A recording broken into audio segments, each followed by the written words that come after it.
As we approached the apex of the Appalachian Mountains, we crossed more and more railroad bridges, viaducts, and tunnels, each one helping maintain an average gradient of 0.75% on the eastern side of this continental divide. These features separate this type of trail apart from non-rail trails, each one unique in the beauty of its own design. Some tunnels we passed through had no lights. Others had lights that were always on, and one tunnel had lights spaced evenly from one end to the other, each one with its own motion sensor. In this tunnel, the biker in the lead would ride blind, triggering the light for the people to follow. Carly, you're the light at the end of my tunnel. You're the light, I see it.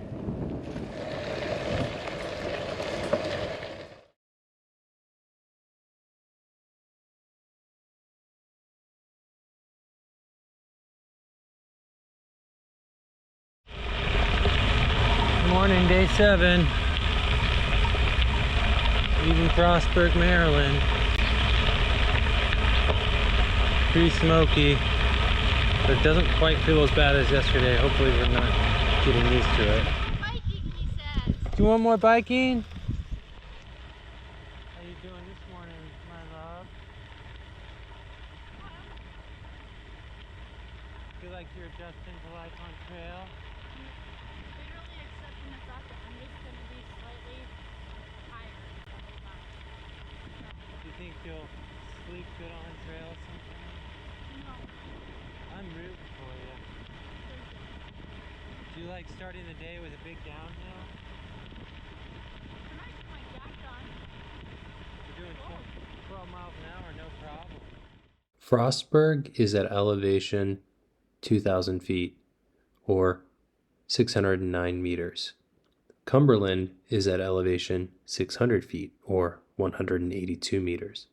We descended 1,200 feet, or 365 meters, between the two towns, a distance of about 15 miles or 24 kilometers.